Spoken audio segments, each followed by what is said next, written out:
काठमाडौँको धुलो खाएर है यसो फ्रेस हौँ भनेर हामी धादिङतिर लाग्यौँ सरर लागेर अनि यो बच्चादेखि खेलेको यो चाहिँ नि हुग्दी खोलामा सरर हामी 3 भाइ मामा भान्जा अनि भतिज हामी 3 जना रमाइलो गर्दै यसरी रमाइलो गर्यो यसरी गर्यो गर्मी त्यस्तै गर्मी भएपछि पानीमा डुब्ने यसरी रमाउने आनन्द लाएर केटाकेटीको बालापनको चाहिँ नि हामीले यसरी पियासहरू मेट्यौँ अनि त्यस पछाडि हामी त्यहाँ पौडी खेल्यो त्यस पछाडि हामी सरर मनोकामना कता कता कता घुम्ने माछाहरू पनि मार्यो होइन गाई माछा त कति हो कति खाइ नसकेर हामीले काठमाडौँ समेत ल्याएर आयौँ अनि त्यस पछाडि हामी फ्रेस भएर काठमाडौँतिर जाने कुरो भयो अनि जाने पनि दिन थियो अनि हामी सरर आयौँ मैले खुवाउँदै सरर आएपछि हाम्रो खानपुरको बाटो चाहिँ ठ्याक्कै बिग्रिएको रहेछ बनाउँदै रहेछ त्यस पछाडि हामी सर्टकट बाटो कताबाट जाने त भनेर त्यो ठाउँको मान्छेले यस्तो सोध्थ्यो कि अनि त्यहाँबाट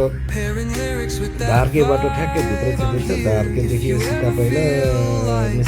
किनको लागि त्यहाँ टुरिस्ट रहेछ अनि बाटोमै बवाल छ रमाइलो छ भन्ने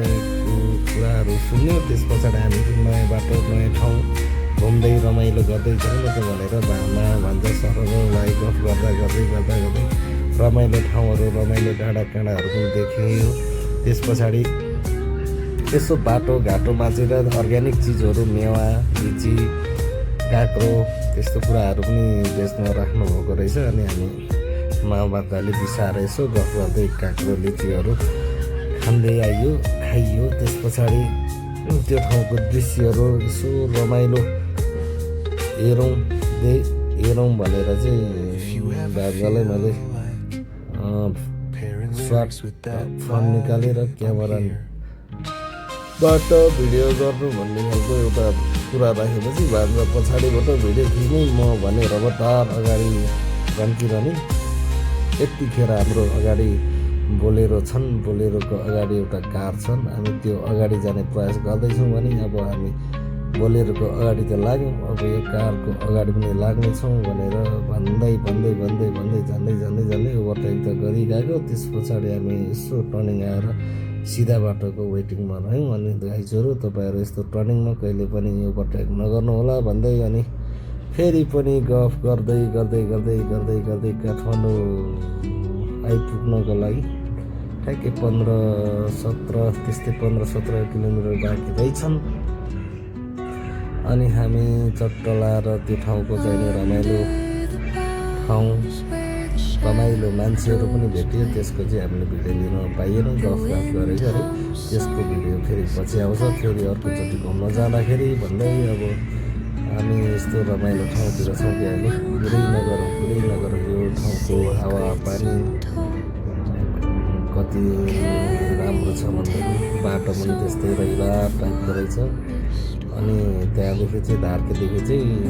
सुमो अनि बोलेरो अनि यो बाइकहरू चाहिँ छिर्नु दिँदो रहेछ यो ट्रक बसहरू चाहिँ अलाउड रहेनछ बाटो सानो भएको हुनाले जस बाटो रैला छ यसलाई ठुलो बनायो भनेदेखि हामी ट्याक्कै लाएर धादिङ जाँदाखेरि चाहिँ एकदम बवाल बाटो छ तपाईँहरू पनि पोखरा उता बुटोलतिर जान चाहनुहुन्छ भने काठमाडौँबाट यो भिडियो हेरेर तपाईँहरू पनि जान सक्नुहुन्छ ठ्याक्कै तपाईँहरू यो सयमुभन्दा अलिकति मुनिदेखि यता भित्र सीता पाइला जाने बाटोबाट छिर्नुहोस् ठ्याक्कै तपाईँ धार्के निस्किनुहुन्छ धार्के निस्किएपछि चाहिँ तपाईँहरूलाई अब बाटो त थाहा भइहाल्यो मैले भनिराख्नु पर्दैन अनि सर्टकट बाटो र रमाइलो ठाउँ अर्ग्यानिक चिजहरू खाँदै तपाईँहरू यात्रा गर्न सक्नुहुन्छ मेरो भ्लग हेरेर साथ दिनुहुने सबैजनालाई चाहिँ धेरै माया यो अनुप चामलिङ राई भ्लग्सलाई तपाईँहरूले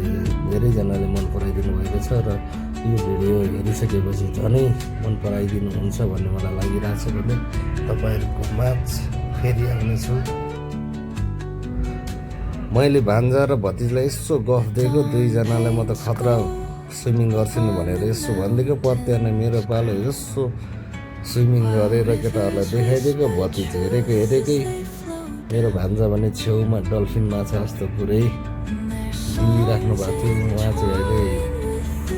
मलाई हेर्दै पुरै रमाइराख्नु भएको थियो जस मैले मेरो स्विमिङ पनि के कम